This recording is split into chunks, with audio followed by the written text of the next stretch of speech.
¿Qué tal? ¿Cómo están todos? Muy buenas tardes o buenas noches, dependiendo en dónde se encuentren. Feliz inicio de semana, feliz martes. Yo soy Diana Ramírez y sean bienvenidos a una programación más de Pregunte al Experto. Y de antemano les agradezco a todos ustedes por sintonizarnos en esta ocasión. Este programa, Pregunta al Experto, es presentado por Comunidad y Herencia Cultural y es un programa donde les brindamos información sobre su salud física y mental, invitando a especialistas en la salud. Estamos ahorita transmitiendo en vivo a través de las redes sociales, en Zoom y Facebook Live, desde la ciudad de Eugene, en el estado de Oregon. Así que visiten nuestras plataformas digitales en Facebook, Instagram y canal de YouTube, donde nos encuentran como @comunidad y herencia cultural. Ahí podrán ustedes tener acceso a toda la grabación completa de este programa y también pueden visitar nuestra página web www.nochecultural.com para más información sobre toda nuestra programación. Bueno, el día de hoy, en esta ocasión, vamos a hablar sobre la nutrición durante el embarazo y también vamos a abarcar el tema de la diabetes gestacional. Vamos a explorar un poquito este tema sobre cuáles son los factores de riesgo, complicaciones que existen tanto para la mamá como el bebé y vamos a ofrecer al último algunas recomendaciones médicas sobre esta condición. Quédense con nosotros hasta el final de esta conferencia y durante la presentación que les tenemos, pueden escribirnos, dejarnos todas sus dudas, preguntas o cualquier comentario que quieran realizar. Y posteriormente vamos a abrir un espacio de diálogo donde vamos a atender a cada una de ellas. Bueno, estoy muy contenta esta tarde de presentarles por segunda ocasión al doctor Baruch Pavón Valencia, que es médico ecografista en la Ciudad de México. El doctor Baruch ya nos acompañó anteriormente hablando sobre el cáncer de mama hace unos meses y ahorita regresa con este gran tema. El doctor Baruch, les voy a platicar un poco sobre de él. Tiene una clínica integral ubicada en Lindavista, en la Ciudad de México. Actualmente trabaja para el corporativo de Sonoscape, que es una empresa altamente reconocida de ultrasonidos en China y se encarga de capacitar y demostrar la tecnología en China, aquí bueno, en México, allá en México. Y recientemente asistió al Congreso Nacional de la Federación Colombiana de Obstetricia y Ginecología, asistiendo en diversos talleres y también colaborando con otros doctores respecto al manejo del equipo de ultrasonido. Así que la finalidad de esta conferencia es exclusivamente educativa, no fue diseñada para reemplazar la asesoría médica profesional. Si usted tiene dudas al respecto, puede consultarlo con su médico. Bueno, vamos a darle la bienvenida al doctor Baruch. Baruch, muy buenas noches, ¿cómo te encuentras? Hola, ¿qué tal? Buenas noches. Muy bien, Bienvenido aquí, al programa. gracias. Un gusto regresar en una segunda ocasión para presentar un tema muy importante para, pues la población en general, sobre todo, pues las mujeres embarazadas y que están planeando embarazarse. Ujú. Entonces, como mencionabas, vamos a hablar un poco de lo que es la nutrición en el embarazo, enfocándonos en la diabetes gestacional, que es un tema de entrada. El embarazo es bellísimo, me encanta hablar de lo que es el embarazo, pero es algo muy complejo, todo lo que conlleva el desarrollo fetal de un bebé y, pues, el desarrollo que debe de tener la madre. Y a su vez también tenemos lo que es la diabetes, que es una enfermedad por sí sola muy compleja, que tiene muchas características, hay diferentes tipos, hay muchas maneras de tratarla, hay muchas complicaciones. Y hay una situación, pues, que por desgracia cada vez es más habitual, que es cuando se junta la diabetes con un embarazo, que es lo que Ujú. conocemos como diabetes gestacional, y es en lo que vamos a enfocarnos en esta plática. Vamos a tratar de resolver pues las principales dudas, dar una introducción a lo que es la diabetes, lo que es la diabetes gestacional, recomendaciones para las pacientes que están embarazadas o pensando en embarazarse, y pues sobre todo a la población en general que vea esta presentación, que tenga un poquito de información extra que la pueda orientar para acudir con el especialista que le esté dando la atención de su embarazo. Perfecto. Pues sí, encantada de poder, de que nos hable sobre este tema y sin más preámbulo, vamos a dar inicio a la presentación. Perfecto.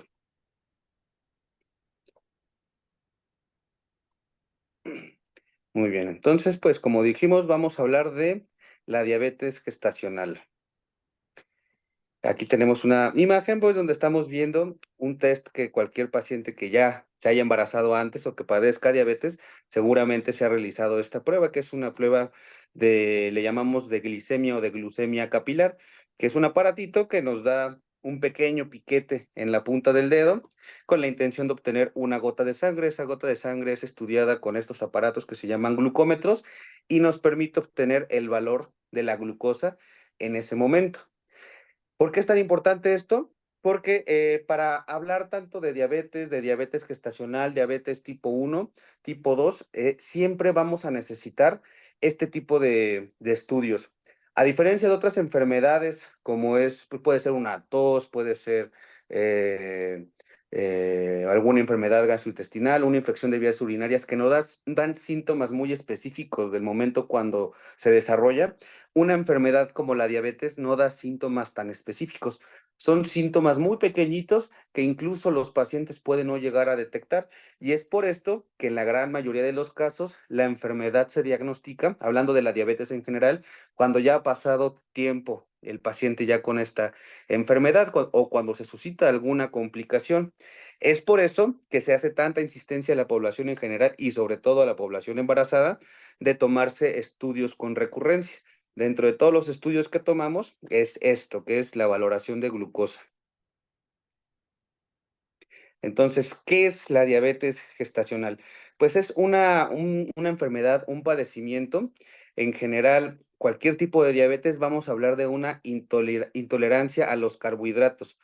Los carbohidratos son, o es lo que le llamamos el azúcar en la sangre. Como tal, medimos la glucosa, que la glucosa, pues, es un tipo de azúcar y como tal la glucosa es un carbohidrato. Entonces, cuando hablamos de una intolerancia a los carbohidratos, es que el cuerpo no está teniendo una tolerancia adecuada al metabolismo de esta sustancia y por ende se empieza a acumular en la sangre. Cuando tenemos una acumulación elevada de glucosa en la sangre, es cuando este test de la gotita de sangre nos da valores que ya están cuantificados, o sea que ya sabemos los parámetros de normalidad, los parámetros de que está elevada, los parámetros de que está baja, que nos permite ir dándole un seguimiento a la glucemia de nuestros pacientes. Por eso es que a todas las embarazadas, independientemente de que tengan o no algún padecimiento previo, siempre se les van a hacer pruebas de glucosa, porque habrán pacientes que incluso puedan ya ser diabéticas y no lo sabían hasta el momento del embarazo. Entonces, como les decía, la diabetes gestacional, pues es esta resistencia que tenemos intolerancia a los carbohidratos, perdón, que puede surgir con diferentes severidades. La severidad que la va a dar, pues obviamente, qué tanta acumulación de glucosa hay en nuestra sangre y por eso es la importancia de determinar estos niveles. Otro dato importante que aquí estamos mencionando en esta diapositiva es que se reconoce por primera vez en el embarazo, por eso se llama diabetes gestacional. O sea, es la paciente que justamente se le descubre en el embarazo que previamente no se sabía diabética y solamente en estos casos es cuando la diabetes puede llegar a quitarse terminando el embarazo. Pero estamos hablando únicamente de la diabetes gestacional. Si estuviéramos hablando de una diabetes de tipo 2, una diabetes mellitus tipo 2, son enfermedades que ya no se quitan, se pueden controlar y vivir casi ya en la normalidad, pero nunca se le quita a alguien lo diabético. Pero a una paciente embarazada que desarrolla una diabetes gestacional, puede sí quitarse esto. ¿Por qué? No quería complicarme tanto como en hablar de términos fisiopatológicos de cómo funciona la diabetes, pero a grandes rasgos tenemos algo que se llama insulina, la famosa insulina que se pican los diabéticos. Esta insulina es una sustancia que todos producimos cuando estamos obviamente sanos.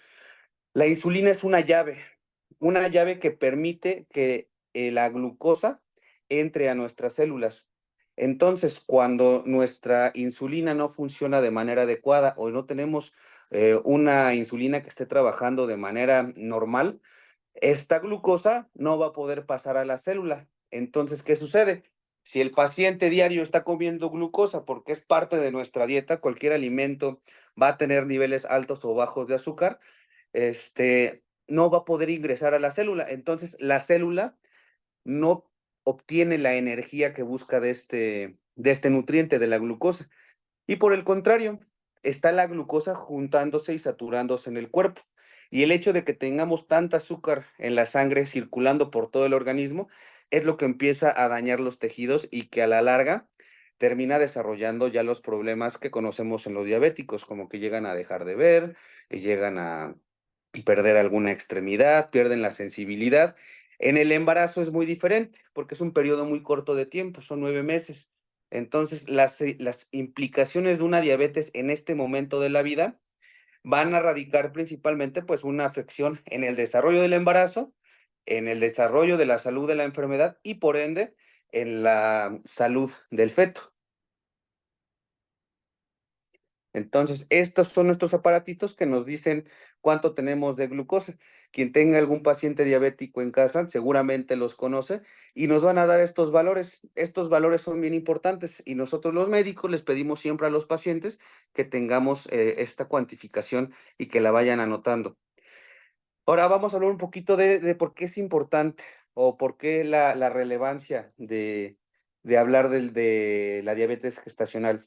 Porque es una enfermedad que ha ido en aumento. ¿A qué se debe esto? Pues a la dieta que ya tenemos, al estilo de vida que hay más sedentarismo, que los alimentos que consumimos tienden a ser más, a favorecer más el desarrollo de este tipo de enfermedades. Y en particular, en México se ha reportado un aumento importante de esta enfermedad. ¿Esto por qué?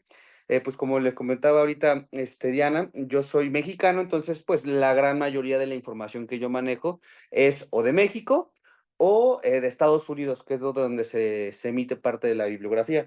Pero México tiene una característica que no nos favorece. Nuestro grupo étnico, o sea, las características que nos hacen mexicanos en nuestro genoma, viene con una carga importante para desarrollar diabetes. Entonces, el hecho ya de ser mexicano ya te favorece que tú puedas desarrollar diabetes. Y encima, el mexicano, además de que tiene factores genéticos que te predisponen a esta enfermedad, también nuestro estilo de vida no nos ayuda, sobre todo la parte de la alimentación.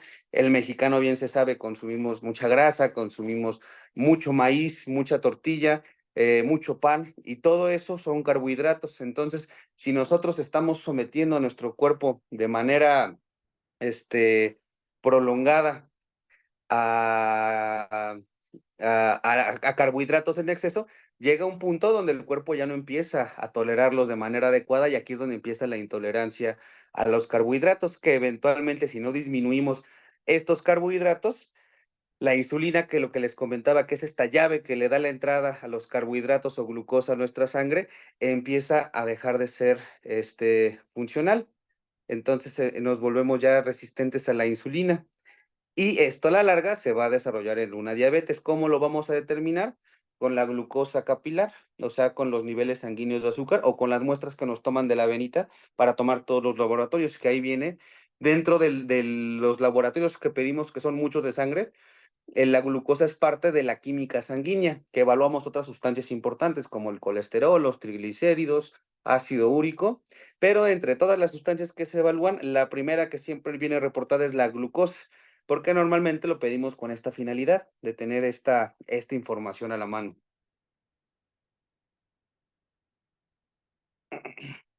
Entonces, ¿qué es la diabetes mellitus? Ya estábamos ahorita hablando un poquito de esto, ¿no?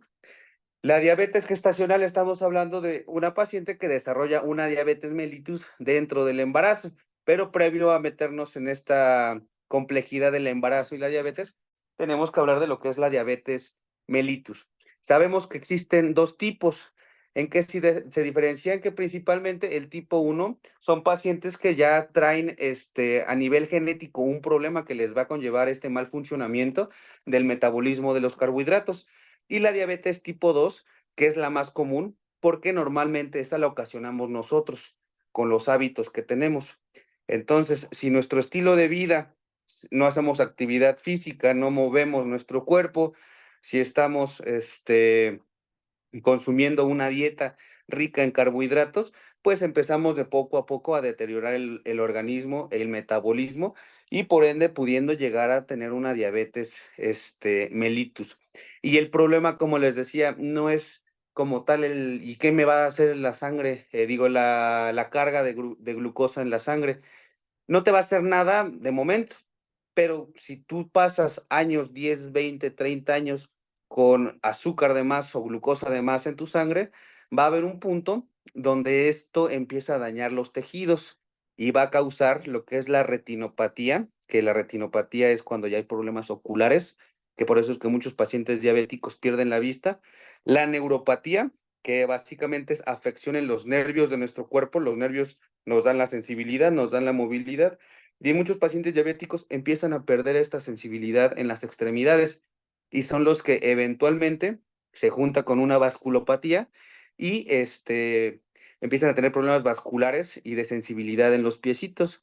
Llega algún punto donde tienen una pequeña herida que no se dan cuenta porque no tienen sensibilidad, se infecta más fácil porque tienen glucosa de más en la sangre y eso le da alimento extra a las bacterias que causan enfermedades y termina complicándose al punto donde a veces llega a ser necesario, por desgracia, quitarles una extremidad a los pacientes, porque si no se la quitan, se va a empezar a correr más para arriba, más para arriba.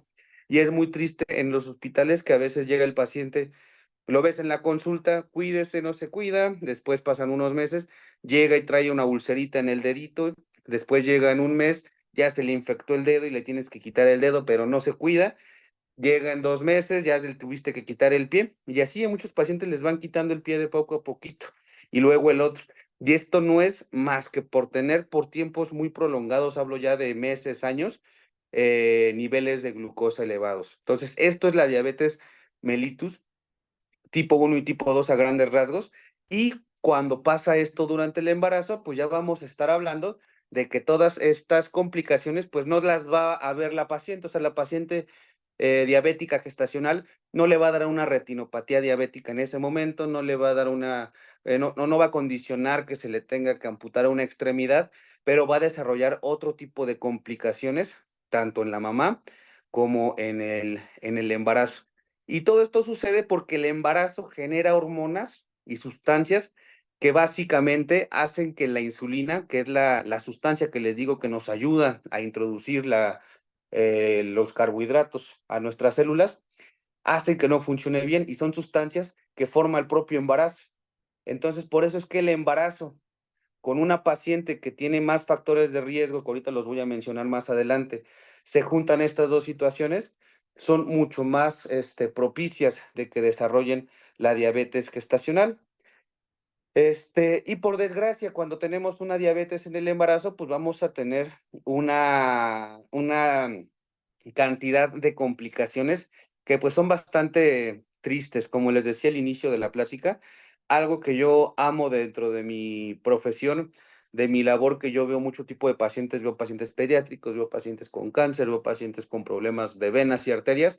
Lo que más me gusta y más disfruto ver son las embarazadas, porque en su gran mayoría las embarazadas tienen un desenlace muy bonito, ¿no? Ves a la mamá, ves al papá cuando se integran en el embarazo muy feliz, dar las noticias bellas, es muy bonito, verlos cómo se emocionan, que algunos hasta lloran de la felicidad. Esa parte es bellísima y siento que es como lo más bonito que puede ver uno en medicina. Pero cuando esto bonito le pones complicaciones, le pones enfermedad, cambia totalmente en panorama. Son pacientes que sufren mucho en el embarazo, son pacientes que pueden perder el embarazo en cualquier momento de la gestación, son pacientes que pueden tener secuelas después del embarazo, son pacientes que pueden desarrollar complicaciones que no nada más involucren la posibilidad de perder al bebé, sino que pueden llegar a tener la posibilidad de que hasta la misma madre llegue a perder la vida. Y esto es por todas las modificaciones y complicaciones que hacen esos niveles de glucosa tan elevados en la sangre, en todos los tejidos. Entonces, dentro de estas complicaciones que vamos a ver un poquito, o vamos a hablar un poquito más de ellas en las siguientes diapositivas, aquí ya las mencionamos algunas en la diapositiva anterior, que básicamente son la preeclampsia, que es la presión elevada en el embarazo. Tenemos más riesgo de malformaciones genéticas, tenemos más posibilidad de tener bebés macrosómicos o macrosomía fetal, que básicamente son bebés muy grandotes, que pueden llegar a pesar hasta 4.2 kilos.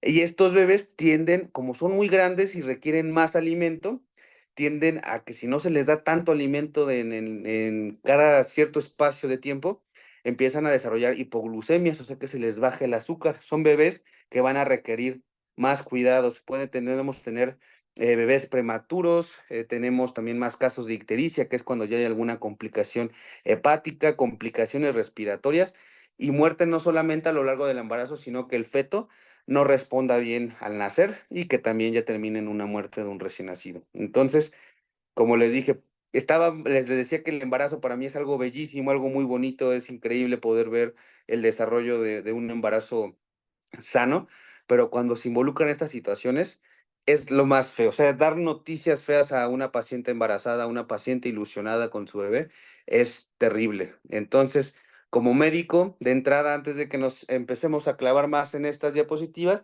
es cuídense mucho antes de embarazarse, cuídense más estando embarazadas y nunca dejen de acudir a su consulta. Es la única forma en la que pueden prever, porque por desgracia, no pueden, si está ya en su código genético que ustedes van a desarrollar un problema de este tipo, no van a poder hacer nada más que darle el manejo debido.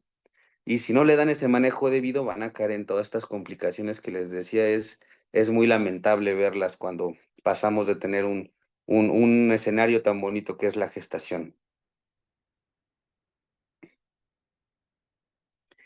Muy bien, entonces puse esta tabla, a ver, hay algunas tablas que extraje de algo que nosotros llamamos guías de práctica clínica.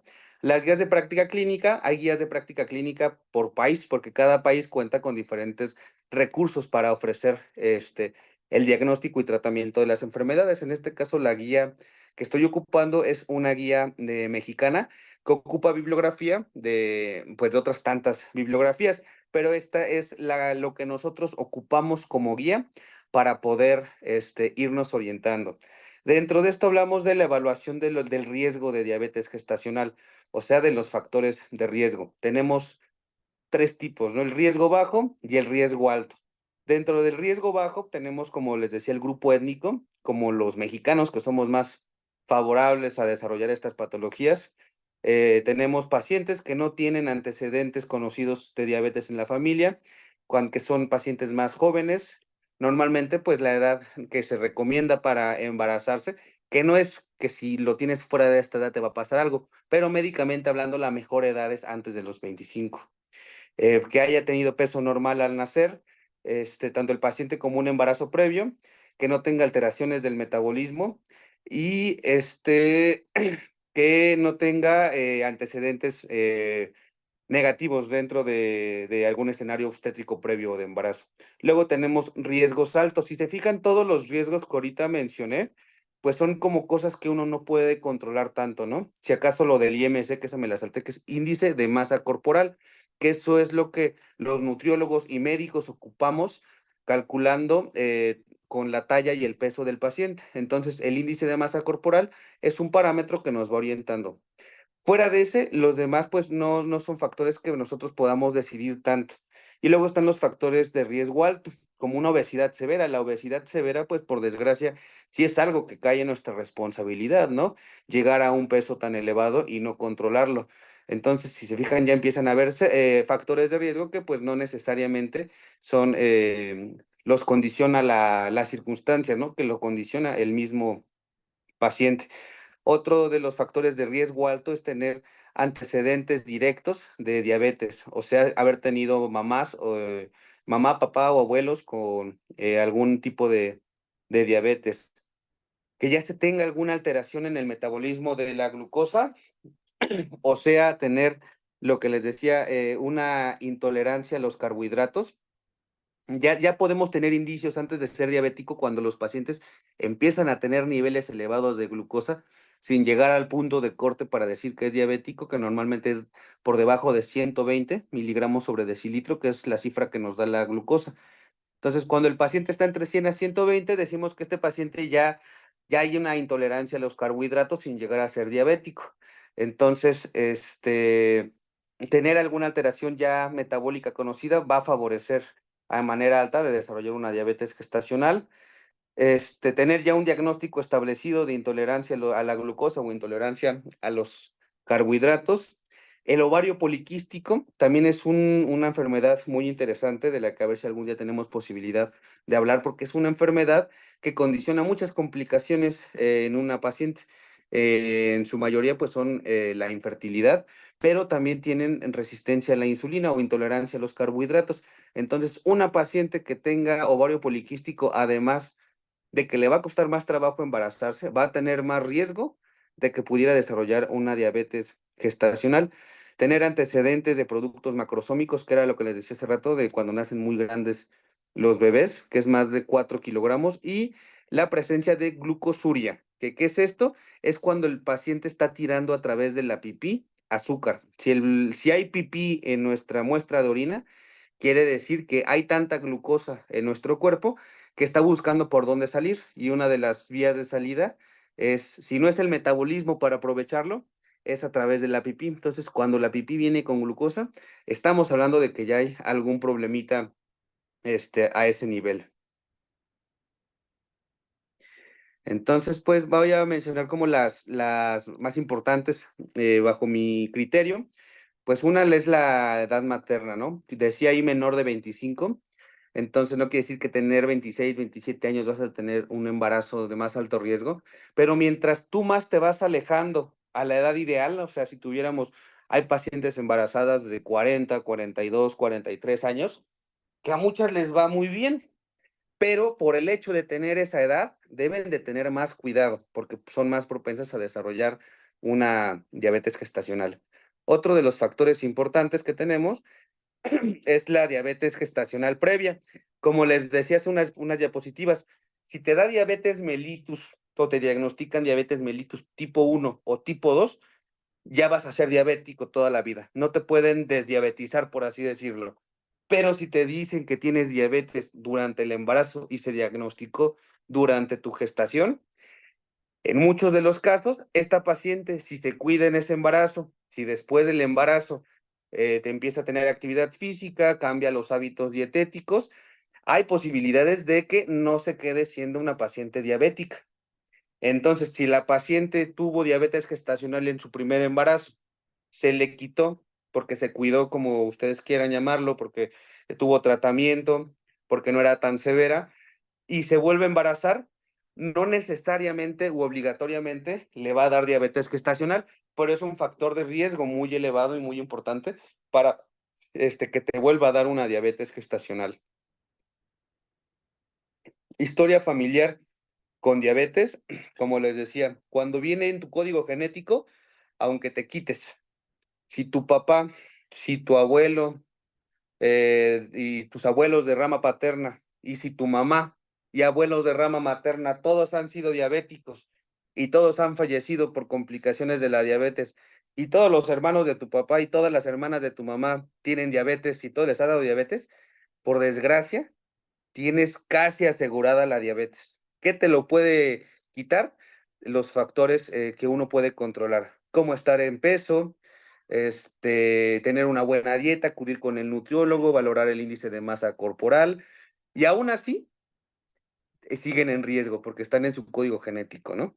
Y como les decía, hay tipo 1 y tipo 2. La tipo 2 puede ayudar mucho el tipo de vida, pero el tipo 1 ya es una diabetes que ya la traes muchas veces desde nacimiento, no necesariamente porque incluso antes, hace algunos bastantes años, se le conocía como la diabetes infantil a la tipo 1, porque normalmente la diagnosticaban en niños. Ya actualmente ya se ha descubierto que no es a fuerzas así. Hay pacientes que lo pueden tener en su código genético y no lo van a desarrollar hasta quizá la adolescencia o la adultez temprana. Entonces, a grandes rasgos, familiares diabéticos de rama directa van a favorecer esto. Luego, el índice de masa corporal. Como les decía, el índice de masa corporal lo vamos a calcular con dos datos importantes: la talla y el peso. El índice no es absoluto, porque hay pacientes que hacen mucho ejercicio, mucha actividad física y el músculo pesa más que la grasa, que pueden estar muy pesados y nos puede dar un índice de masa elevado y no necesariamente ser obeso, ¿no? Por eso se debe de evaluar no nada más con el criterio de este número, sino con el criterio de un nutriólogo, ¿Por qué? Porque en la gran mayoría de los casos sí se asocia el índice de masa corporal a tener aumento de peso, como lo vemos en esta representación con estos dibujos, pero pues también se debe de considerar los niveles de grasa. Habrán pacientes que hacen mucha actividad física y pues su índice de masa nos dé para que parezca que tiene sobrepeso, pero realmente solamente es que pesa más por tener más músculo. Por eso es que se debe de hacer una evaluación tanto médica como de parte de nutrición para ver el índice de grasa, aparte del índice de masa corporal, pero un índice de masa corporal por arriba de 30, que ya estamos hablando normalmente de una obesidad, pues va a favorecer esto. La otra, abortos o muertes fetales in útero previas al embarazo. Hay veces que pues el aborto se da muy temprano y no se conoce la causa real de por qué abortó la paciente.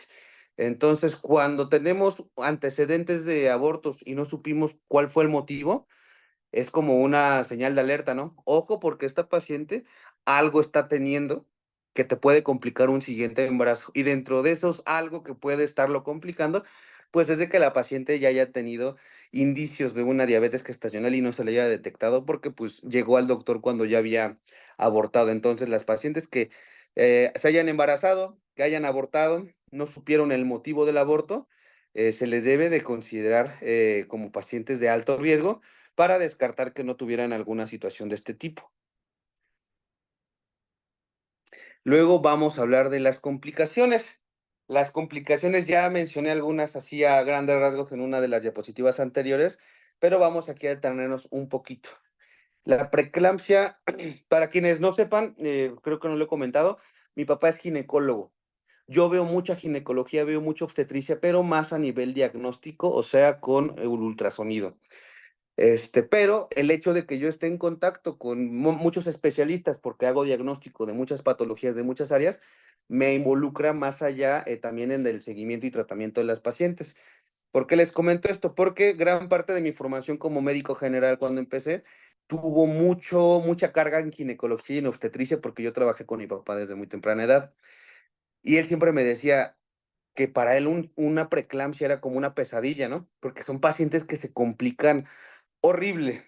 Y esto yo creo que nada más los ginecólogos, los médicos materno-fetales, que ya son los que se dedican a llevar el desenlace de estos casos, o los médicos que tenemos la fortuna o desgracia de colaborar con estos médicos, pues nos ha tocado ver la gravedad y lo feo que se pone esto, ¿no? Si es feo un aborto, es feo una muerte fetal, es feo cualquier situación de enfermedad en un ser querido, pero tenerlo ya dentro de quirófano con una situación de una presión elevada, donde tú sabes que cualquier cosa mal hecha, un mal movimiento puede complicar la vida de 2 personas, no nada más de una, es una responsabilidad horrible. La preeclampsia es cuando la, presión se empieza a elevar en el embarazo. Y hay casos, igual así como en la diabetes hay, diferentes severidades, también en esta preeclampsia hay diferentes niveles de complicación, llegando a el punto más alto de esta enfermedad, llega algo que empieza una falla hepática, o sea, que el hígado empieza a dejar de funcionar, empieza a liberar sustancias muy dañinas para la paciente y para el bebé, se empieza a complicar el riñón, la paciente se puede acabar con una insuficiencia renal, insuficiencia hepática, insuficiencia orgánica, terminar en terapia intensiva o hasta la muerte. Es horrible este tipo de casos. Y lo peor es que muchas veces tal vez no puede ser prevenible si ya venía en tu código genético, pero pudiste haber prevenido las complicaciones, o al menos muchos pacientes pudieron prevenir complicaciones si hubieran acudido al médico a tiempo, si hubieran seguido 100% las recomendaciones. Y aún así, aunque sigan las recomendaciones, tienen riesgo de que estas enfermedades se empiecen a dar y empiecen a avanzar, aunque uno no lo quiera, aunque uno les dé el mejor tratamiento, esté en el hospital más caro del mundo y pues la preeclampsia es algo que los ginecólogos, por eso mencionaba como esta anécdota de mi papá, que odian y detestan que les pase porque complica mucho la atención a las mamás y puede llegar a desencadenar en una muerte materno-fetal. La otra complicación muy importante, de por sí la paciente embarazada es más propensa a tener infecciones. Pero ahora imagínate, una paciente joven que tiene tanta glucosa, tanto carbohidrato en la sangre, es como darle un buffet a las bacterias. Las bacterias están en todos lados. ahorita mismo en su teléfono que tienen enfrente, en el teclado de su computadora, está llena de bacterias, su piel está llena de bacterias. Pero ¿qué pasa?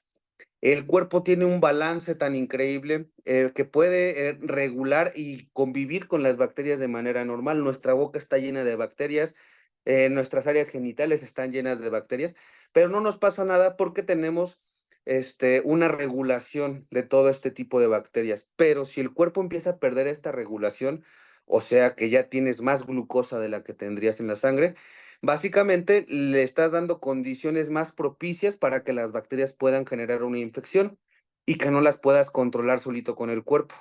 Entonces, una paciente embarazada va a desarrollar muchísimo más fácil una infección de vías urinarias, por ejemplo, una infección vaginal que se llaman cervicovaginitis, y estas infecciones a la larga, o ni siquiera a la larga, en corto, pueden llegar a desencadenar en generar un aborto, una pérdida del embarazo.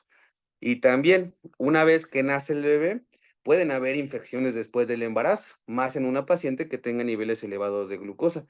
En la herida quirúrgica pueden tener una infección inútero dentro del útero que se operó, o si fue por parto natural, dentro del útero pues siempre quedan coagulitos, queda un poquito de sangre que normalmente el cuerpo lo va reabsorbiendo y expulsando en la famosa cuarentena, en los siguientes días después de aliviarse.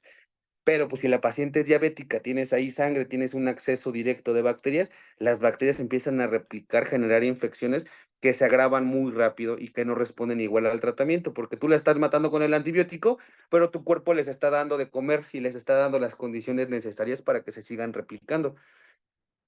Por eso no nada más es el azúcar en la sangre o la glucosa, sino es qué me va a conllevar. Y unas son las infecciones. Otra complicación que puede haber es el polihidramnios. ¿Qué es el polidramnios? Es el líquido amniótico en exceso dentro del embarazo. El líquido amniótico lo podemos cuantificar, que eso sí ya es parte totalmente de mi área, vía ultrasonido para saber de manera cuantitativa y cualitativa si la paciente tiene un líquido normal. Es grave tanto que tengan poquito líquido como que tengan mucho. En el caso de una paciente con diabetes gestacional, pueden tener más líquido en el embarazo, y esto a su vez puede condicionar problemas en el desarrollo fetal, así como las malformaciones que ya habíamos mencionado, que tienen también más riesgos las pacientes embarazadas de desarrollar malformaciones congénitas, que es lo que decía la siguiente diapositiva. Dentro de las complicaciones o malformaciones congénitas, pues hay muchísimas, ¿no? Tenemos, y la que quizá todos conocen, es más o más popular, es el labio y paladar hendido, que vulgarmente o erróneamente se le llama labio leporino. Pero pues esa es una malformación realmente en una buena parte estética, ¿no? Porque nada más involucra el labio, puede ser funcional cuando involucra el, pero tienen solución saliendo de la mamá. Hay malformaciones que pues, no son compatibles con la vida, y hay malformaciones que puede propiciar la diabetes gestacional, sobre todo a nivel cardíaco, que pueden complicarle la vida tanto al nacimiento como en los primeros y los siguientes años al bebé. Entonces, no nada más es la mamá la que se puede afectar, sino también estamos viendo que le podemos dar al bebé condiciones negativas de vida, tanto en su nacimiento como en el desarrollo de sus siguientes años, y que por ende ese niño va a sufrir, va a tener problemas, y puede incluso terminar en una muerte. La prematurez es también muy común que una paciente embarazada no llegue a término, que le decimos que llegan a término cuando son 40 semanas, más menos 2, o sea, puede ser desde las 38 hasta las 42. Cuando ya nacen antes de la 37, ya empezamos a hablar de que pues hay una prematurez. Entonces, obviamente el desenlace del bebé va a cambiar dependiendo de a qué semana llega. Pero ¿qué pasa? Hay mamás que desarrollan la preeclampsia, y la única manera en la que puedes salvarle la vida a la mamá es sacar al bebé antes de tiempo, de 27, 28 semanas, 30 semanas. Entonces, ahí estás, aparte de que la mamá está con una enfermedad que está complicándole la vida en sí, que la puede incluso llegar a hacerla perder la vida, también vas a tener que sacar a un bebé de la mamá que va a nacer en unas condiciones donde él todavía no tenía que nacer, donde él todavía no podía respirar por sí solo, donde él todavía no podía comer por sí solo. Si de por sí, ¿cuánto se tienen que cuidar a un bebé? Muchísimo, 24/7. Ahora imagínense un bebé que salió 13 meses, 2 meses antes de que tuviera que nacer. Entonces, pues son bebés que de entrada van a estar en una unidad de cuidados intensivos, son bebés que pueden desarrollar un síndrome de distrés respiratorio, que si se fijan, y reitero, ¿no? Es tan bonito ver al bebé recién nacido así, de rosadito, gordito, apapachando a la mamá, riéndose, llorando, y pasar al otro extremo de ver un bebé así todo flaquito, que sientes que lo rompes, que su piel se ve tan delgada, casi transparente, que tienen que traer tubos conectados para poder respirar, pues es muy feo, es muy triste, es incluso muy costoso a nivel institucional y a nivel privado, emocional de los papás, puede llevar a la separación de los padres, puede llevar a un nacimiento muy complicado, o incluso que el bebé no pueda, no responda de manera favorable, pudiendo terminar en este otro escenario, que es la muerte fetal.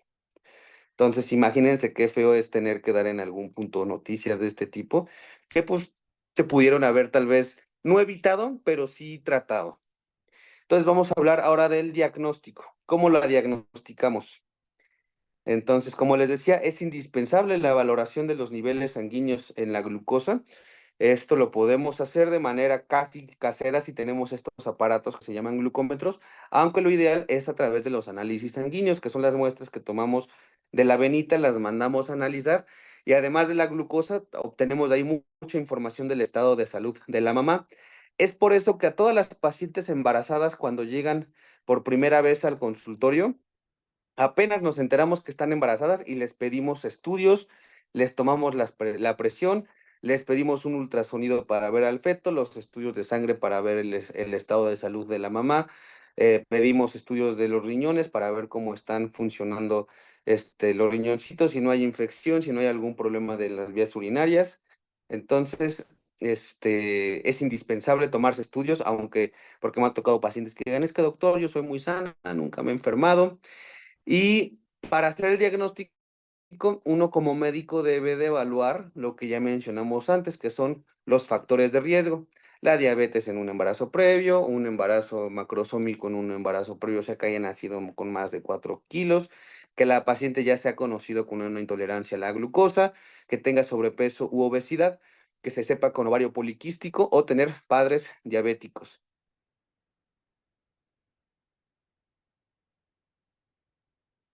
Entonces, estas tablitas igual las saqué de la guía que les comentaba, que de hecho ahorita se van a dar cuenta que hay varias tablas muy similares porque todas nos van a dar valores de glucosa. Entonces, la idea aquí no es que se sepan estos valores como médicos, sino que conozcan los métodos que ocupamos, ¿no? ¿Qué es lo que yo como doctor voy a ocupar, voy a necesitar para diagnosticar? Entonces, hay algo que se llama curva de tolerancia a la glucosa. ¿Qué es esto? Nosotros le damos a la paciente una carga de glucosa, normalmente es de 75 gramos, por eso aquí dice glucosa plasmática en ayuno, glucosa plasmático 1 hora postcarga y glucosa plasmática 2 horas postcarga. ¿Qué es esto de las cargas? Esos 75 gramos de azúcar que le damos a la paciente. Y lo primero es valorar cómo está su glucosa sin haber comido nada. Por eso les pedimos siempre que acudan en ayuno. De acuerdo a esta tabla, que repito, los valores pueden cambiar un poco dependiendo de dónde nos estemos guiando. Te pueden decir que tiene ya, si estás arriba de 92, ya tienes allí un riesgo. Después de eso, ya le damos la glucosa a la paciente y le tomamos de nuevo este test en 1 hora y debe de estar idealmente por debajo de 180. Ya si está por arriba de 180, tenemos ahí algún problema. Y pasa otra hora y volvemos a corroborar para ver si esto ya se normalizó. Si la paciente está por arriba de 153, tenemos algún problemita. Y por eso insisto con tanto con estas imágenes donde ponen esos números, porque esos son los famosos glucómetros.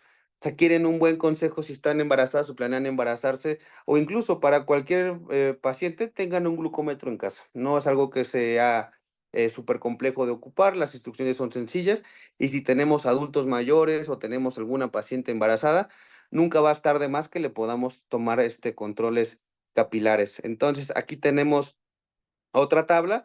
Si se fijan, es muy similar, nada más aquí nos da también el valor a las 3 horas de una carga y tenemos 2 puntos de referencia. Los puntos de referencia, pues básicamente es la tabla con la que médico se está guiando, que esto es muy similar a la que habíamos visto. Previamente solamente le añadimos una tercera carga, que ahí tiene que estar por debajo de 140 miligramos sobre decilitro. Y esta otra tabla igual es muy similar, tiene otros parámetros, pero viene uno muy importante, hasta abajo donde dice HbA1c, eso es algo que se llama hemoglobina glicosilada. La hemoglobina glicosilada es otra prueba que pedimos a los pacientes embarazadas, donde podemos saber cómo ha manejado sus niveles de glucosa a lo largo de los últimos 3 meses. Esto es por una sustancia que tiene la sangre que podemos darle seguimiento después de 3 meses de que la célula, digamos, ya no esté ahí. Entonces, la hemoglobina glicosilada, idealmente en una embarazada debe de ser debajo de 6. Si ya la paciente tiene arriba de 6.5, como esto que tenemos en esta tablita, ya estamos hablando de que igual tiene un problema asociado a los carbohidratos. Entonces, insisto, esto es más como para los médicos, la puse para que supieran más o menos cómo nos basamos para hacer este tipo de evaluaciones y qué evaluaciones ocupamos para tomar estas decisiones o iniciar un tratamiento, pero a grandes rasgos lo vamos a hacer siempre con muestras de sangre. El médico va a tomar siempre en cuenta los factores de riesgo de la paciente y normalmente pues vamos a pedir más de uno de estos test para poder tener más información que empatar, como es la hemoglobina glicosilada, la glucosa en ayuno y las cargas plasmáticas, de azúcar, que les digo que son carguitas de 75 gramos.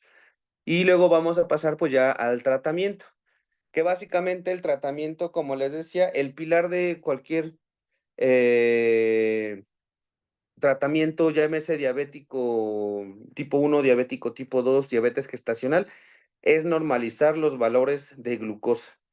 ¿Cómo los vamos a normalizar? La primer manera de normalizar los niveles de glucosa en un paciente que ya se sabe con una intolerancia a los carbohidratos va a ser con la dieta y la actividad física, porque de nada sirve, y esto es algo que mucha gente por desgracia hace, que se toma su medicamento del azúcar con su Coca-Cola, ¿no? Entonces, pues de nada sirve que estés tomando tratamientos médicos y que estés tomando el medicamento más caro y de última generación para la diabetes si tú estás aparte comiendo azúcar a cantidades industriales todos los días. Entonces, el principal pilar, y es lo que siempre se les trata de inculcar al paciente, incluso antes de que sea diabético, es la nutrición. Si el paciente come mal, va a estar mal. Y esto es bien sabido sin que sean médicos, ¿no? Creo que todos saben que pues las verduras son buenas, que el pan es malo, que la soda igual es mala, que debemos de consumir carne en nuestra dieta, pero tampoco carne en unos niveles exagerados, siempre balancearlo con verduras y vegetales y hortalizas. Entonces, ¿quién es el que les puede dar mejor esta orientación? El nutriólogo. Él se dedica de lleno a esto, ¿no? Los médicos sí sabemos de nutrición, sí damos orientación nutricional, pero el nutricionista o el nutriólogo se va a abocar completamente a explicarte de manera explícita, o idealmente así tendrían que hacerlo, y orientación dietética. O sea, esto sí me lo puedes comer, esto no me lo puedes comer, esto cómelo de esta manera, come tantas veces al día. eh, Esa es lo principal. La otra, pues, es la actividad física. Obviamente, pues, estando embarazada no te vas a poner a correr un maratón, pero sí hay actividades físicas que puede hacer una embarazada, y así sea un poquito de yoga, un poquito de pilates, un poquito de natación, no le va a afectar en nada a su bebé. Y las pacientes que ya hacían actividad física previa, pues, de entrada, difícilmente van a tener este tipo de problemas si están en un peso adecuado. Pero son pacientes que durante el embarazo, si su cuerpo ya estaba acondicionado previo al embarazo a la actividad física, sí pueden hacer actividad física. Por eso es que de repente hay videos en TikTok de mujeres embarazadas hasta cargando pesas y demás, ¿no? Y dicen, es que le va a pasar algo al bebé. Si la paciente previo al embarazo ya estaba capacitado su cuerpo para esto, no tienden a haber complicaciones, obviamente sin excederse. Igual, lo ideal es que si tienes alguna situación de este tipo, acudas con el especialista que te pueda dar hasta alguna recomendación de qué tipos de actividad física te puede sugerir para que no tengas ningún problema. Ya una vez que el paciente sabe lo de la dieta, sabe lo de la actividad física, pasamos al tratamiento farmacológico, que el tratamiento farmacológico, pues básicamente es toda la farmacia que le podemos dar al paciente para poder tratar nuestra enfermedad. Que hay 2 tipos, como a grandes rasgos, este, 2 tipos de tratamiento, ¿no? Una son los hipoglucemiantes. ¿Qué son los hipoglucemiantes? Medicamentos que ayudan a bajar los niveles del azúcar. La más famosa es la metformina, pero también tenemos mm,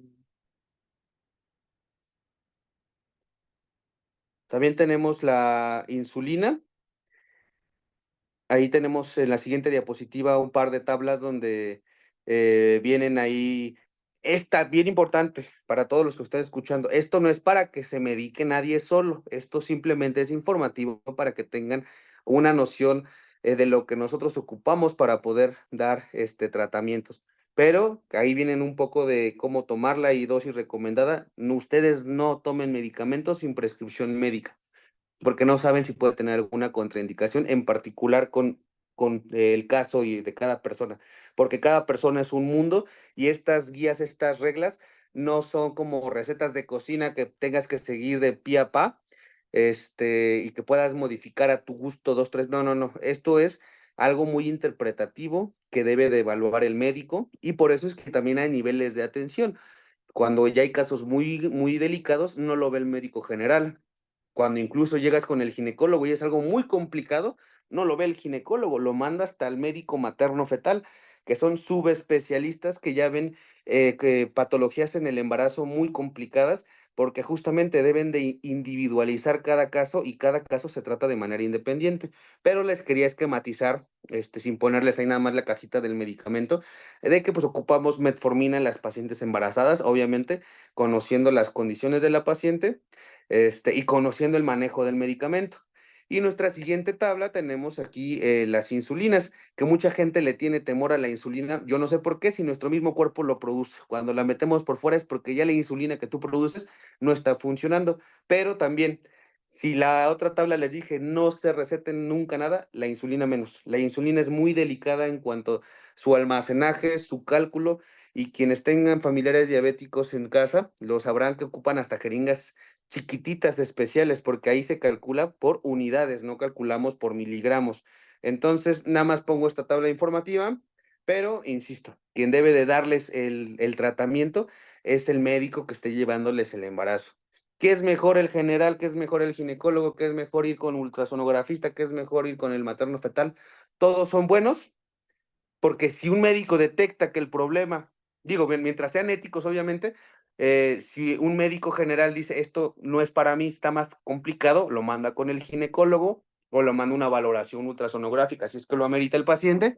Si aquí determinamos que este bebé requiere atención más avanzada, no se lo queda uno, lo refiere al siguiente nivel de atención. Por eso tenemos niveles y tenemos especialistas. Entonces, cuando empiecen o deseen embarazarse, pueden acudir con su médico general de confianza. Él les hará todo este tipo de interrogatorio y evaluación para saber si su embarazo va a ser un embarazo, pues hasta cierto punto sencillo de manejar y que puede ir a una consulta con el médico de confianza de vuelta de la casa, el médico familiar, o si tuviera alguna condición o factor que le condicione que ya la tenga que ver algún especialista o subespecialista en la materia.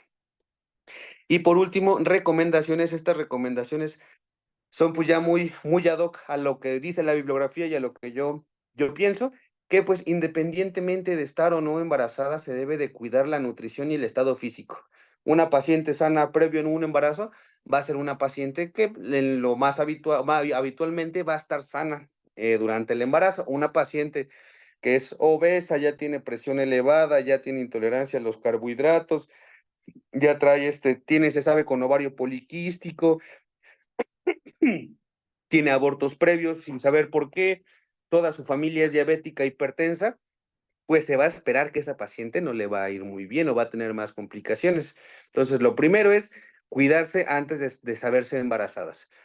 Luego, pues lo que hemos mencionado, dieta balanceada, de preferencia, o si ustedes no saben lo suficiente, acudir con un especialista que son los nutriólogos en orientación nutricional.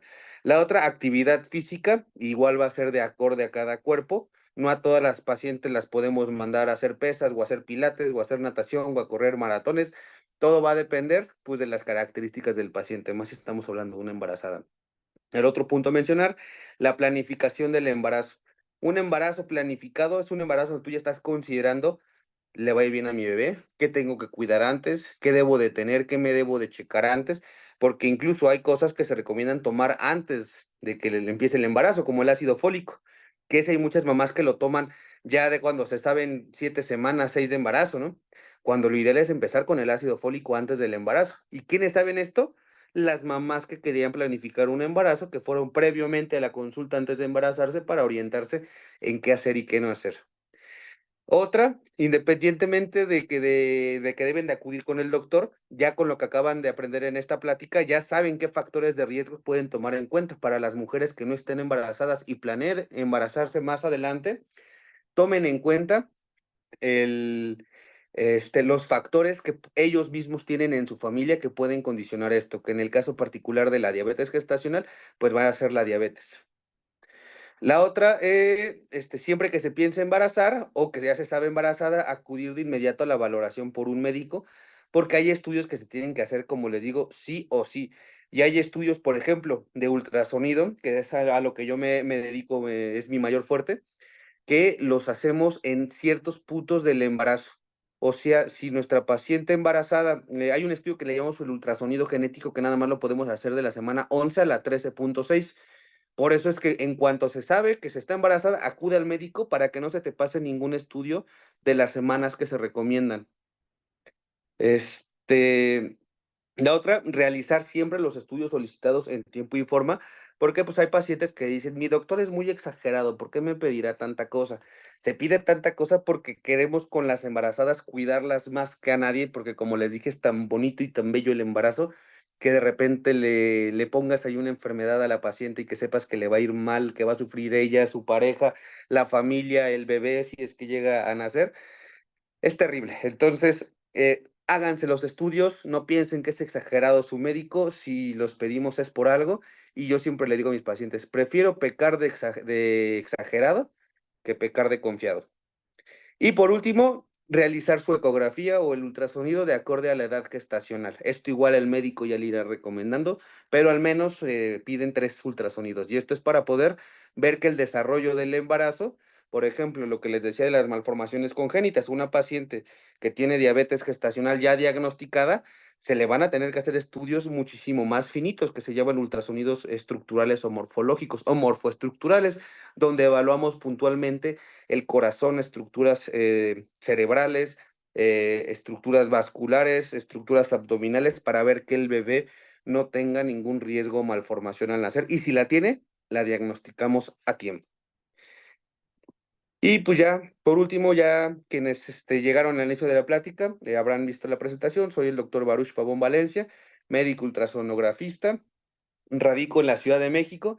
Aquí en la ciudad tengo mi consultorio y mi clínica en la zona norte, en Lindavista, y pues gran parte de mi tiempo lo dedico no solamente a la consulta, sino también a la parte de la capacitación. Soy maestro de ultrasonido pues, los fines de semana y entre semana viajo mucho tanto en el país y ocasionalmente afuera para apoyar en eventos o en capacitación o en adiestramiento a médicos en ultrasonido. Y de dentro de las áreas de ultrasonido que son mi fuerte, pues es todo el área de la medicina materno-fetal, que son estos ultrasonidos para determinar que los bebés no tengan ninguna situación o complicación a la hora de su nacimiento.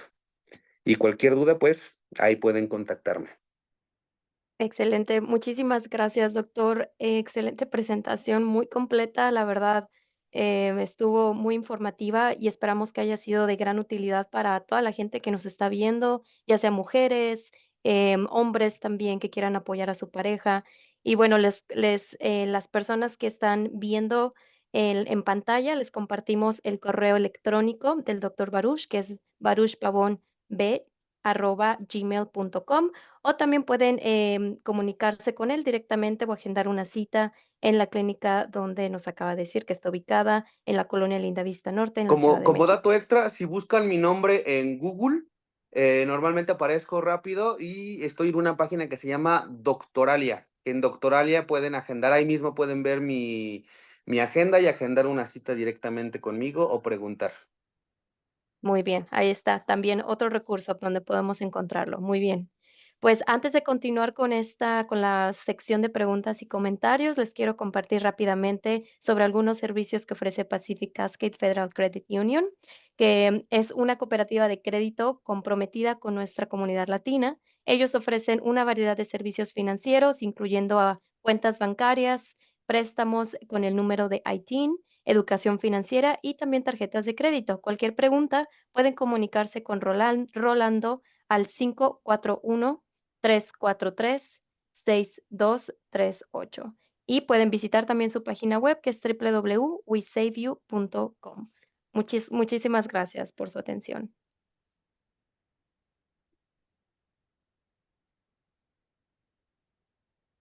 Pues perfecto, no sé si tengamos ahí alguna pregunta, alguna duda que resolver de nuestros oyentes. Sí, un momento, doctor. Claro que sí.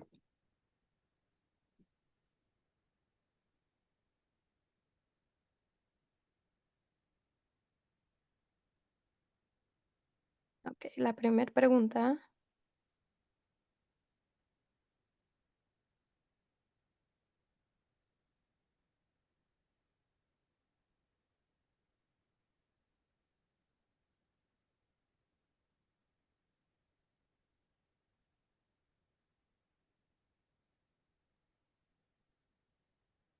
Ok, Amanda pregunta, ¿es muy peligroso la preeclampsia para la mamá? Peligrosísima. Es como les decía, y creo que hasta hice mucho hincapié que les Ujú, comenté eso de que mi papá es ginecólogo y pues yo sabía de la preeclampsia desde que era antes de entrar a la carrera de medicina, porque él me decía: "Es que eso es horrible, es feísimo". ¿Por qué? Porque no la podemos controlar. Hay ujú, medicamentos que nos ayudan, pero hay puntos, hay pacientes que empieza a evolucionar la preeclampsia. Después de la preeclampsia se llama eclampsia, la siguiente como el nivelcito de la enfermedad o de severidad de la misma, y el último estadio se llama síndrome de HELP, que es un síndrome donde todo ya se complica, pudiendo llegar a una falla orgánica múltiple, que básicamente es todo el cuerpo deja de funcionar. Y esto puede pasar incluso en días, incluso en horas antes, ya llegando al hospital en una situación de urgencia. Se les sube tanto la presión que pueden tener hasta problema, daño neurológico, pueden tener secuelas, no nada más de diabetes, o sea, ya terminar el embarazo ya con insuficiencia renal, pueden desarrollar una insuficiencia hepática, es muy, muy fea. Entonces, realmente, yo creo que dentro del escenario ginecológico es de las cosas más feas que hay.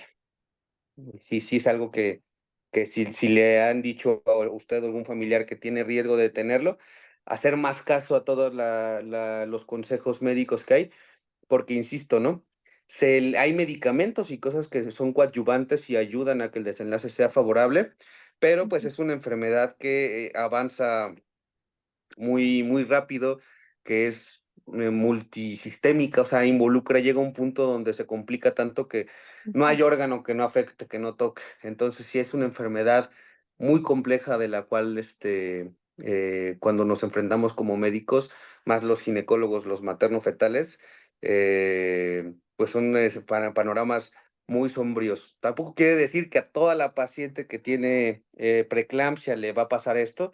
Hay pacientes que por suerte quedan en una preeclampsia leve, sobre todo las que sí van al médico a cada rato, se ponen mucha atención a los cuidados, están tomando la presión todo el tiempo, se están tomando el azúcar todo el tiempo. Son pacientes que pues es más fácil que no se vayan a complicar, pero aún así no están exentas.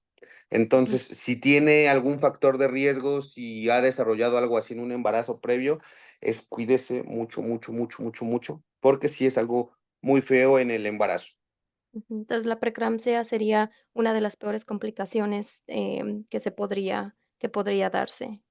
Sí, totalmente, porque Ujú, llega un punto donde ya no es la diabetes gestacional, es la preeclampsia y es todas las complicaciones ya de la preeclampsia, o más sea, aparte. se van Ujú, sumando más enfermedades dentro del mismo cuadro. Y son ujú, pacientes que, repito, pueden hasta terminar ahí, suena muy feo, lo voy a decir vulgarmente, en la plancha, ¿no? En quirófano, o terminan ujú, en terapia intensiva durante tiempos muy prolongados. Entonces, sí, sí es algo muy feo. Por suerte, no es algo que una de cada 10 pacientes les pase, pero sí es algo que está en aumento. claro, sí, tenerlo muy en cuenta y tener también el riesgo que conlleva esto. Michelle pregunta, dice, ¿cuál es la importancia del ácido fólico en el desarrollo del feto? El ácido fólico principalmente, de hecho, qué buena pregunta. Hay muchas mujeres que lo toman todo el embarazo. Estrictamente, su función es hasta antes de la semana 12, porque el uso del ácido fólico es para el buen desarrollo neurológico fetal. Entonces, el no consumir ácido fólico, lo principal que puede condicionar son patologías como la espina bífida, que es cuando Ujú, tienen un problemita en la columna. Entonces, por eso es que su uso es al inicio del embarazo y es por eso que les comentaba hace rato, que hay pacientes que cuando se quieren embarazar y acuden a consulta antes de embarazarse, se les empieza a dar ácido fólico desde antes del embarazo para todavía disminuir el riesgo de este problemita. Hay algo que ujú, se llama el tubo del cierre neural, que básicamente es lo que le da como formación a la columna y esto sucede alrededor de la semana 12. Entonces, una vez que pasa la semana 12 y que ese cierre neural ya se dio, ya no tiene ninguna utilidad el ácido fólico. Se pide principalmente para no tener defectos o malformaciones a nivel del tubo neural. ok. ¿Y es el ácido fólico, doctor, se necesita alguna receta médica o se necesita antes acudir al doctor para saber cuánta dosis se necesita o la paciente o no hay problema? Pues Cualquier normalmente, vitamina o algo. cualquier médico te lo tendría que dosificar el médico, cualquier Ujú, medicamento. Aunque pues hay medicamentos, el ácido fólico, pues hacer como un tipo de suplemento, no sí, requiere necesariamente, una receta médica, al menos aquí en México. Y normalmente los suplementos, pues la dosis es una tableta por día. Entonces, pero insisto, no me gusta a mí hablar de dosis en pláticas a la población en general porque se puede ujú, malinterpretar en una plática web y me dijeron que tomara esto. sí, Y a veces eso hace que sustituyan la consulta médica.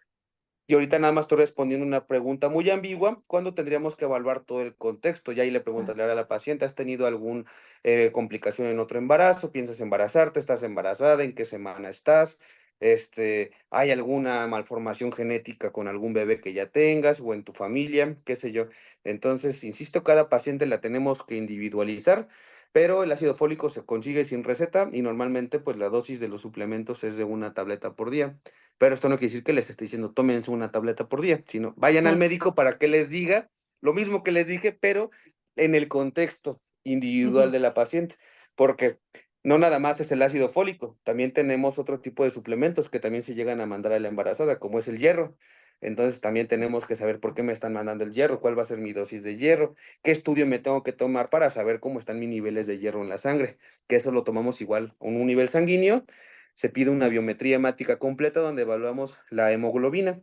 Ya ahí podemos saber, la hemoglobina, entre otras tantas sustancias, que nos pueden dar datos de que la paciente tiene alguna anemia y que va a requerir más dosis de hierro. Entonces, insisto, no nada es como una receta de cocina así puntual de tantos gramos por tantas personas. Aquí es, hay dosis recomendadas, pero todas las dosis se deben de ajustar de acuerdo a la individualización de cada caso en particular. ujú. Entonces, como digamos, recomendación general, no empezar un suplemento sin antes hacerse algún laboratorio previo o sin antes haber acudido con el doctor, ¿correcto? De preferencia, porque De incluso preferencia. Ujú, saliéndonos un poquito del embarazo, que ahorita que mencionaste esto, perdón, en el gimnasio es común que se ocupen suplementos, es común que se ocupe el óxido nítrico, es común que se ocupe proteína, creatina y demás. ¿Qué pasa? Eh, no estoy yo peleado en contra de ningún asesor de entrenamiento o preparador físico, pero estos personajes profesionales del entrenamiento muchas veces recomiendan las cosas porque la gran mayoría de las personas no tienen ningún problema, pero ¿qué tal que tú le estás dando óxido nítrico a un paciente que tiene problemas cardíacos y que el paciente no lo sabe? ¿Qué tal que tú le estás dando proteína de más a alguien que no la necesita y que tiene algún problema renal? Hay pacientes que tienen un solo riñón y que no funciona bien y que no lo sabe hasta que llega a los 25 años y que se dan cuenta por un suplemento. Entonces, ujú, hay cosas tan comunes que podemos consumir como un suplemento que lo podemos pedir por vía electrónica, alguna página de suplementos, nadie te va a pedir receta ni nada, pero eso no quiere decir que sean totalmente libres de no causar ninguna complicación. Y seguros. ahora Ujú, imagínate con una sustancia que vas a tomar en el embarazo. Todavía es más, hay que checar que todo esté bien. Entonces, repito, prefiero ser exagerado que ser confiado con mis pacientes ujú, y para mí es indispensable siempre tener estudios de todo antes de iniciar cualquier cosa. Lo más común es que todo esté bien y que se tomen las dosis habituales que todos toman. Pero si por ser confiado me voy con esa generalidad de, pues casi todas les va bien, que casi ujú, ninguna le pasa nada, y se me va una que sí necesitaba alguna situación en particular que por confiado omití, no solamente me puedo meter yo en algún problema médico legal, eso es lo de menos, puedo meter en problemas de vida a una persona, a su hijo, a su familia, o sea, eso son cosas, ya pensando en la gravedad de las complicaciones y de los casos que se pueden poner muy turbias si nos confiamos demasiado. Y creo que uno de los principales errores que puede tener un médico es pecar de confiado con ujú. cualquier cosa que hace. Entonces, recomendación, siempre tómense, hasta incluso si van al gimnasio ahorita, tampoco es para espantarlos y decir, no, es que los entrenadores, no, no, para nada. Más bien, que pues la recomendación sería tener siempre estudios que acotejen, que nos digan, que nos certifiquen que somos y estamos sanos en el momento que vamos a iniciar a consumir algo nuevo. Okey, muy bien. Bueno, a las personas que están aquí en esta reunión de Zoom, les pido que escriban sus últimas preguntas. Estamos por llegar al final de esta conferencia, así que cualquier duda que ustedes hayan tenido durante la presentación, algo que no haya quedado muy claro, este es el momento para poder escribir sus dudas y comentarios, así que, por favor, aprovechen estos últimos minutos que tenemos con el doctor. Hablen ahora o callen para siempre. Así es, de una vez. Cualquier duda. Y bueno, doctor, yo sé que usted, como mencionó, ¿no? Tiene muchísima experiencia, ha visto a pacientes en México, en Colombia, hasta en China cuando ha ido con las conferencias. Yo sé que es muy difícil, a lo mejor una mujer que está embarazada y escuchar un diagnóstico de diabetes gestacional. ¿Cuáles serían como las 5 recomendaciones más importantes?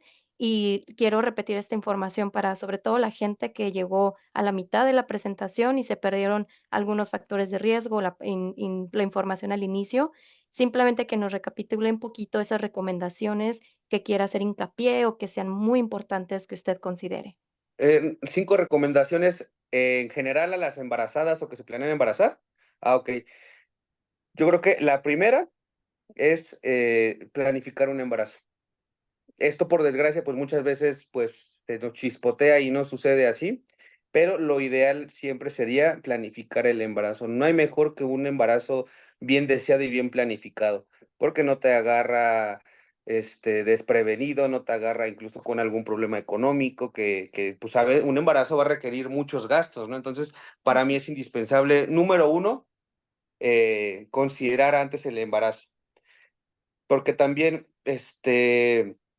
hoy en día, pues, el mundo siento que va muy rápido, mucho estrés, mucho trabajo, mucha gente ya no se quiere embarazar, hay menos compromiso a veces hasta dentro de las mismas parejas, que ya hablar de un embarazo, pues, es un compromiso que te vas a echar con una persona toda la vida, ¿no?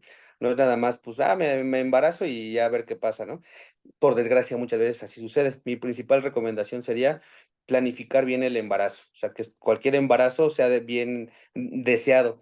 Y si no desean embarazarse, protegerse. Hay muchos métodos, además del preservativo, que pueden proteger a una paciente de que si no planea embarazarse pronto, para que en el momento que ella decida, ya me siento lista a esta edad, personalmente, con mi profesión, ya quiero dedicarme a mi embarazo y poder planificarlo. Esa sería la primera. La segunda, independientemente de que esté o no esté embarazada, debe de tener una buena dieta y una actividad física, porque el puro sobrepeso y obesidad ya va a condicionar una serie de posibles riesgos a enfermedades. Y ni se habla ahorita nada más de actividad y de nutrición, pero si le añades los hábitos dietéticos, consumo de sustancias, pues vamos a irle añadiendo más cosas a la paciente. Hay pacientes que se embarazan y no lo estaban planificando y pues se fueron a 2 3 fiestas en sus primeras semanas, ¿no? Y consumieron alcohol, pueden tener ahí más riesgo de tener algo o estuvieron fumando tabaco. Y repito, no quiere decir que cualquier paciente embarazada por tomarse una copa o fumar un cigarro ya le va a pasar todas las complicaciones asociadas a eso, pero empieza a sumar puntos a los riesgos. Entonces, la segunda Claro. sería tener buena actividad física, tener buen estado nutricional, independientemente del embarazo. La otra, yo creo que sería conocer los factores de riesgo. Y estos factores de riesgo no nada más son de la mamá, también involucra al papá. Entonces, lo ideal es saber tanto la mamá como el papá qué enfermedades han tenido, sobre todo los de línea directa, ¿no? Papás Sí. de ambos. La otra es pacientes que hayan estado embarazadas previamente. La información del embarazo previo nos da mucha información. Entonces, si ya tuvieron un embarazo con alguna complicación o alguna situación, es más probable que la desarrolle. También debe de estar al tanto de eso. Y una quinta recomendación, yo creo que sería mm, mm, mm, que una vez que se sabe embarazada o que acaba de enterarse del embarazo, acudir al médico. ¿Por qué? Porque, pues, tú te puedes enterar, con una prueba de farmacia, ¿no? Y decir: "Ah, ya estoy embarazada", ¿no? Hay pacientes que acuden conmigo al primer ultrasonido sin haber acudido a una consulta previa que digo, yo Mm, también les doy la consulta en ese momento, pero es más común que a mí me busquen, como complemento de otro médico, o yo trabajo complementándome con otros médicos, yo apoyo en el diagnóstico, otro apoyo en el tratamiento. Cuando llegan así sin nada, pues yo empiezo a veces este manejo.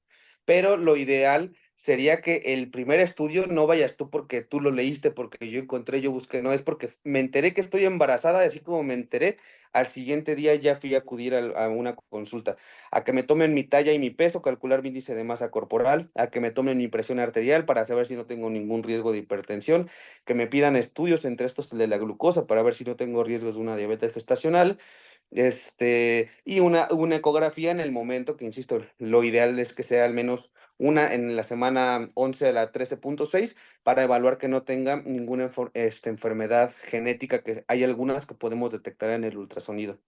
Entonces, ujú. esa sería yo creo que la quinta, el acudir al médico de manera inmediata y hacer caso completa a los estudios que se solicitan.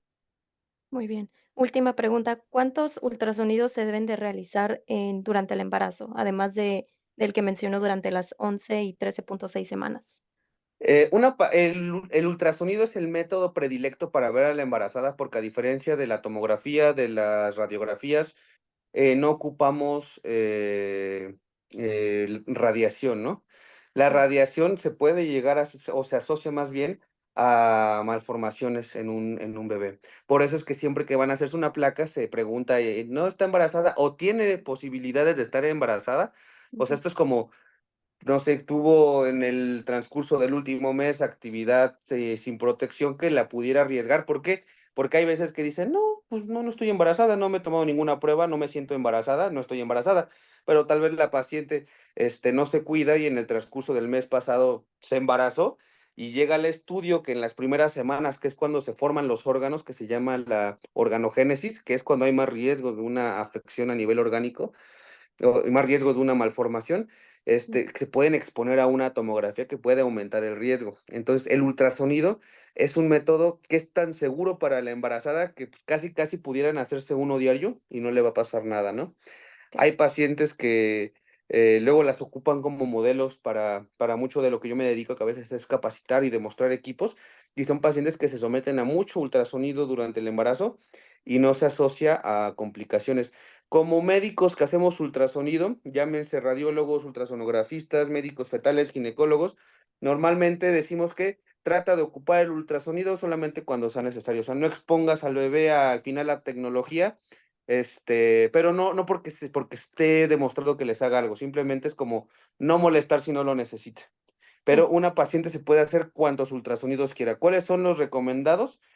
El primer trimestre, bueno, el primero que se tendría que hacer sería pues, el de detección del embarazo. Este te ayuda a determinar si es un embarazo único, si es un embarazo múltiple y ver Ujú. si hay viabilidad del embarazo, porque hay veces que las pacientes se pueden embarazar y no tener feto, que eso se llaman embarazos anembriónicos, y eso se puede determinar desde la semana 7 de gestación, semana 6, semana 8, o sea, embarazos chiquititos. Después de ese ya pasaríamos al estudio genético, mucha gente le llama ultrasonido genético ultrasonido genético también, y es un ultrasonido que se ocupa, pues, para detectar alguna enfermedad o una cromosomopatía. Dentro de estas, la más común, es la trisomía 21, que, pues, también se le llama erróneamente síndrome de Down. Una trisomía 21 se puede llegar a diagnosticar o a sospechar de la Ujú, presencia de la misma en este ultrasonido. Obviamente, el puro ultrasonido no te va a decir si lo tengo. Se dan datos que casi estoy seguro que lo tiene, porque encontré estos marcadores que únicamente evaluamos en esas semanas, que o me obligan como médico de diagnóstico, mandarlo ya con el materno fetal a que le haga pruebas complementarias, que estas pruebas a veces incluye hasta tomar muestras de líquido amniótico picando a través de la panza, para sí, poder este líquido mandarlo a estudiar y ver si hay algún tipo de ya más selectivo que tiene el bebé, ¿no?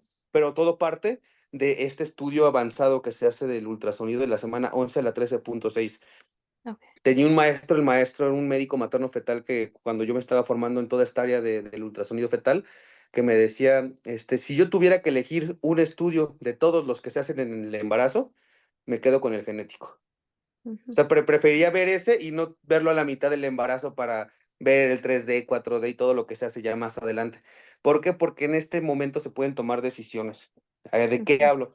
Hoy en día que ya en muchos lugares hay interrupción legal del embarazo, ya se le puede ofrecer a la mamá, oye, mira, detectamos que tu bebé tiene una enfermedad que lo más probable es que lo pierdas al final del embarazo o lo pierdas al nacimiento. ¿Deseas a pesar de esto? Porque a nadie se le puede obligar, eso es bien importante, ¿no? Si la paciente claro. dice, no me importa, yo voy con mi Continuar. embarazo hasta el final, ¿no? Lo que pase Ujú, y lo que tenga que pasar, ¿no? Dios me lo mandó. Hay muchas pacientes así y se respeta totalmente. ujú, Pero se les da la sugerencia, mira, dada que estamos detectando esto en un momento temprano de la gestación, podemos todavía ocupar estas herramientas legales para interrumpirlo y garantizar la seguridad y la salud de mi paciente y evitar un desenlace catastrófico para un bebé que se sabe que va a venir con algún problema. Entonces, ujú, por eso es que el doctor decía que ese es tan importante. Después de ese, ya tenemos el ultrasonido morfológico, que se hace alrededor de la semana 22, 24, 28, y aquí se puede hacer un poquito antes, se puede hacer un poquito después, pero pues son las semanas recomendadas para hacer estas evaluaciones, donde es el que llamamos estructural o morfoestructural. Es un estudio igual avanzado de ultrasonido, donde normalmente cuando te haces un ultrasonido en el consultorio con tu ginecólogo, pues ve que el líquido se va bien, ven el que escuchan el corazón, toman un par de medidas. En este tomamos muchísimas medidas y tomamos muchísimas fotos de muchas cosas.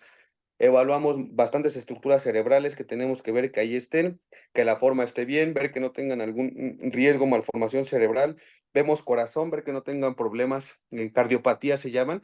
Hay muchas cardiopatías que se pueden detectar con el ultrasonido. Antes de saber que nazca, que te esperes, que antes lo que pasaba es que nacía el bebé y te enterabas en el nacimiento de todo lo enfermo que pudiera tener y las complicaciones y el manejar era muy rápido, ¿no? sí, Hoy en día, la medicina fetal, pues justamente busca eso, poder hacer diagnósticos precoces para poder resolver todo in útero. Y si no se puede resolver in útero, se resuelva saliendo, apenas salga, pero ya lo sabes, ya sabes con quién va a ir saliendo, ya sabes, hasta tienen ya fecha programada de cirugía antes de nacer algunos bebés.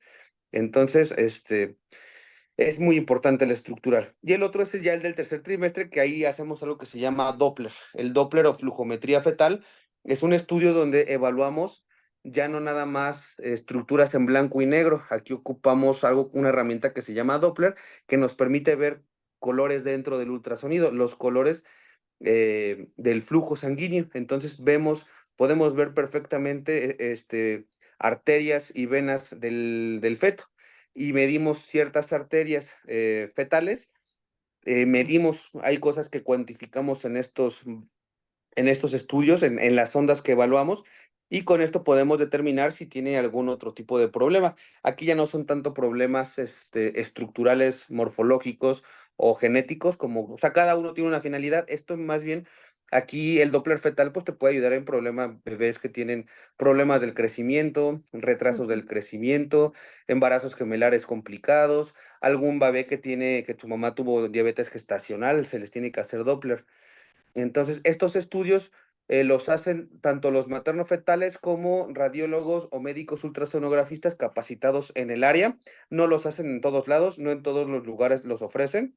Al menos ujú, aquí en México, por desgracia, todavía no es un estudio que todos todas las pacientes ya tengan acceso, como hoy en día ya existe que todas las embarazadas, sin excepción alguna, el gobierno ya te apoya para tomarte al menos la glucosa y la presión, ¿no? Obviamente hace 200 años esto no pasaba, ¿no? La idea es que en algún punto, pues ya tengamos la posibilidad tanto tecnológica como la experiencia en el personal médico para que se puedan hacer este tipo de estudios a todas las embarazadas. Mientras eso todavía no sucede, pues nada más somos algunos médicos que llegamos a hacer estos estudios y nos refieren, somos médicos pues de referencia, que otros Ujú. pacientes, otros doctores que no los hacen, pero que ven esa población. Por ejemplo, yo trabajo con muchos ginecólogos, por eso les decía, yo no siempre, no a todas las embarazadas yo les llevo todo el control. Yo apoyo durante el control del ginecólogo. Yo no me pongo a explorar a la paciente, salvo que sea mi propia paciente y me pida el servicio a mí de la consulta, pero normalmente el paciente tiene su doctor o su doctora ginecóloga de confianza con quien van mes tras mes a hacer todo el interrogatorio, a valorar las pruebas sanguíneas de las que estuvimos platicando. Y este doctor dice, te voy a mandar con el doctor Baruch, que él te va a hacer un estudio especial, que me va a mandar el resultado y aquí lo Ujú. vamos La a evaluar. referencia médica. Me lo Ujú. refieren, yo hago este estudio, obviamente sí interrogas unas cuantas cosas que son importantes igual saber en la embarazada, pero no te clavas de lleno en la historia clínica. Entonces también yo soy mucho de la idea y a mí me gusta mucho trabajar en equipo. Para mí más cabezas piensan mejor que una. Entonces, Ujú. qué mejor que una paciente tenga 2 o 3 médicos que te están viendo el embarazo. Y a mí me encanta que yo tengo apoyo de especialistas que me pueden apoyar con manejo de pacientes más complicadas que quizá si yo las mandara a otro hospital u otro lugar, las perdería y yo no sabría nada de ellas. Y por otra parte, el médico que está en su consulta, que no hace los diagnósticos que yo hago, solamente lo sospecha, tiene una sospecha, va con el doctor Baruch o con tal doctor que haga estos estudios, va, lo corrobora y me dice sí o no lo tiene. Y ya con eso ya podemos avanzar. Entonces tengo la fortuna de a muchas pacientes que yo voy viéndoles el seguimiento. Yo no llevo todo el control, llevo parte del control ultrasonográfico, pero a veces apoyo a los médicos en el desenlace ya en quirófano. Entonces, para mí es bellísimo como tanto ver cómo va creciendo el bebé, luego hacerles que el 3D, luego verlas en quirófano, conocer al bebé, es algo bellísimo. E insisto, es tan bello que qué más me gustaría que todas las mujeres que se embaracen lo vivan así y que no vivan este tipo de enfermedades catastróficas como es la diabetes gestacional y todas las Sí, complicaciones que puede conllevar tenerla. sí. Pues, doctor, nada más me queda agradecerle mucho por su tiempo, por habernos acompañado en esta tarde. El embarazo, como lo hemos visto, es muy complejo. Sin embargo, quisimos traerles toda esta información completa y que pueda ser muy útil para que ustedes puedan tomar unas mejores decisiones y también este conocimiento se lo lleven a casa. Así que le agradezco mucho por esta tarde y por toda la información que nos trajo el día de hoy. Muchísimas gracias.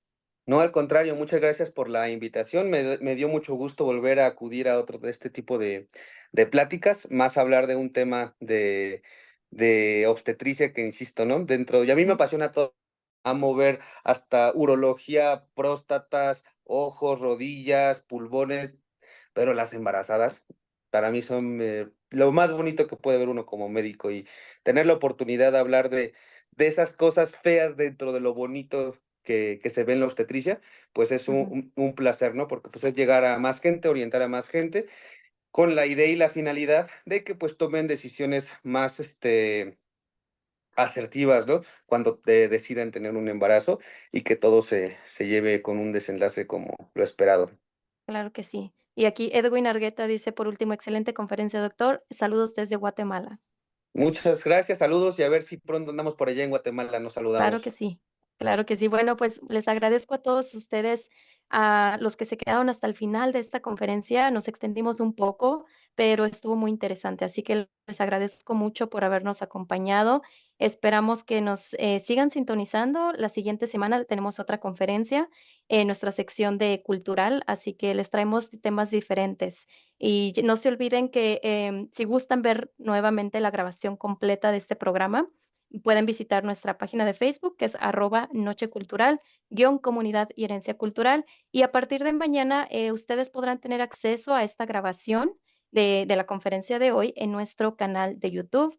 Ahí Alejandro nos va a hacer el favor de subirlo a partir de mañana por si quieren checar alguna otra información o verificar alguna otra recomendación aquí del doctor Baruch que nos compartió la noche.